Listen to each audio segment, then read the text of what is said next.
दोस्तों, हर आदमी गाड़ी नहीं खरीद सकता क्योंकि आज के वक्त में गाड़ी खरीदना और उसको मेंटेन करना बड़ा मुश्किल सौदा है भाई। पेट्रोल डीजल इतना महंगा है और ऊपर से वो जमाने भी लग गए जब ऑल्टो गाड़ी 3-3.5 लाख या 4 लाख में आ जाया करती थी।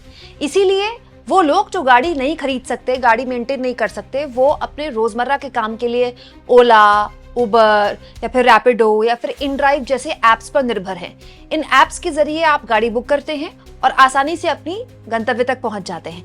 लेकिन अब सरकार ने पूरा इंतजाम कर दिया है कि आप अगर ऐसे किसी ऐप का इस्तेमाल करें या कैब बुक करें तो पिछली बार से ज्यादा आपकी जेब ढीली हो। जी हाँ दोस्तों, वो कैब जो दफ्तर से घर और घर से दफ्तर या फिर कोई और जरूरी काम के लिए आपके लिए एक इम्पोर्टेंट चीज थी, अब वो कैब भी आपको महंगी पड़ेगी क्योंकि ये काम सरकार ने कर दिया है। दोस्तों, सड़क परिवहन मंत्रालय ने आज ये आदेश जारी कर दिया है जिसके अनुसार ये जो कैब एग्रीगेटर्स हैं, इनको पीक टाइम में बेस फेयर का दुगना किराया वसूलने की छूट दे दी गई है। दोस्तों, पहले ये सीमा थी करीब 1.5 गुना के आसपास। आपने देखा होगा जब पीक आवर्स होते हैं, जैसे मॉर्निंग का टाइम है 8 बजे से 10 बजे का टाइम है, या शाम को 5 बजे से 8 या 9 बजे का टाइम होता है पीक आवर्स, इसमें जो कैब्स की डिमांड होती है बहुत ज्यादा होती है। लेकिन इन पर अब तक एक ब्रैकेट था कि 1.5 गुना के से ज्यादा आप नहीं वसूल सकते। लेकिन अब सरकार ने इन कंपनियों को हरी झंडी दे दी है कि आप आराम से दुगना किराया वसूलिए। क्यों? क्योंकि आम आदमी की जेब ढीली होती है तो ढीली होती है, क्या फर्क पड़ता है, कंपनियों की जेब तो भरी होनी चाहिए ना। हालांकि दोस्तों, नॉन पीक आवर में एक नई व्यवस्था भी लागू की गई है।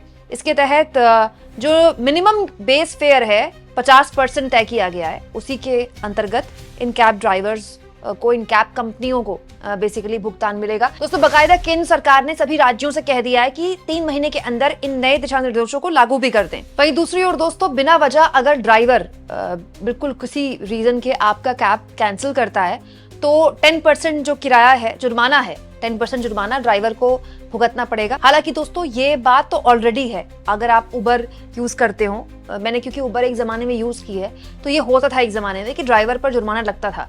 लेकिन अब तो वो मतलब वो चीज ही खत्म हो गई है। कभी रेलवे स्टेशन जाना हो या कुछ बहुत जरूरी काम हो तो कैब अगर मैं बुक करती हूँ तो ड्राइवर अगर कैंसिल करता है तो भी भुगतान मुझे ही करना पड़ता है। हालांकि अब ये कहा गया है कि बिना रीजन के अगर ड्राइवर कैब कैंसिल करता है तो ड्राइवर को 100 रुपए भुगतान करना पड़ेगा। इसके अलावा अगर यात्री करता है तो भुगतान तो वैसे कर ही रहा था। हालांकि इस बीच ड्राइवर्स को लेकर कुछ दिशा निर्देश दिए गए हैं दोस्तों, कि सभी एग्रीगेटर्स को कहा गया है कि ड्राइवर्स का 5 लाख का स्वास्थ्य बीमा और 10 लाख का टर्म इंश्योरेंस ड्राइवर्स को उपलब्ध कराएं। यहाँ पर एक और चीज है दोस्तों, जो बेस फेयर है, वो बेस फेयर कितना होगा, ये छूट राज्य सरकारों को दी है केंद्र सरकार ने। और अभी भी वैसे अलग ही है। जैसे अगर आप दिल्ली और मुंबई में देखें तो टैक्सी का जो बेस फेयर है वो 20 रुपए से 21 रुपए प्रति किलोमीटर है। वहीं दोस्तों, पुणे में अगर आप देखें तो ये चेंज है, पुणे में शायद 18 रुपए के आसपास है। तो बेस फेयर अभी भी चेंज है और अभी भी राज्य सरकारों से कोई छूट दी गई है कि बेस फेयर अपने हिसाब से यहाँ पर बदलाव कर सकते हैं। लेकिन हाँ, कहा जा सकता है कि सरकार ने पूरा इंतजाम कर लिया है कि दफ्तर से घर या घर से दफ्तर या फिर किसी